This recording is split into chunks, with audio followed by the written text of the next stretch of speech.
ગુજરાતમાં બેવડી ઋતુ વચ્ચે માવઠું, ખેડૂતો ચિંતિત, આગામી 24 કલાક યલો એલર્ટ.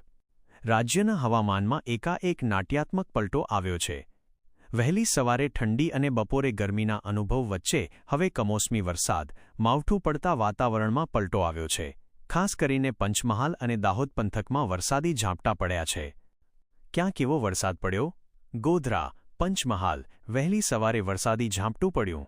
દાહોદ અને લીમખેડા મોડી રાત્રે વીજળીના કડાકા સાથે માવઠું થયું. હિંમતનગર આસપાસના વિસ્તારોમાં હળવા ઝાપટા નોંધાયા.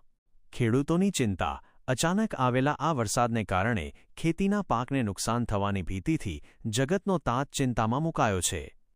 હવામાન વિભાગની આગાહી. આગામી 24 કલાક.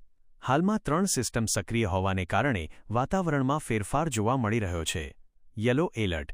સાબરકાંઠા, અરવલ્લી, મહીસાગર અને દાહોદમાં હળવાથી મધ્યમ વરસાદની શક્યતા. પવનની ગતિ 30મી 40 કિલોમીટર પ્રતિ કલાકની ઝડપે પવન ફૂંકાઈ શકે છે. 19મી 24 ફેબ્રુઆરી. આ સમયગાળા દરમિયાન હવામાન મુખ્યત્વે સૂકું રહેશે. તાપમાનની વિગત. આગામી 48 કલાક તાપમાન સ્થિર રહ્યા બાદ બીજી 3 ડિગ્રીનો વધારો થવાની શક્યતા છે. શહેર. લઘુત્તમ તાપમાન સે.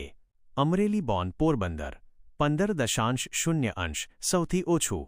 રાજકોટ 15.2 નલિયા 15.5 ગાંધીનગર 18.5 ભાવનગર 19.0 અમદાવાદ બોન સુરત 19.2 વડોદરા 19.4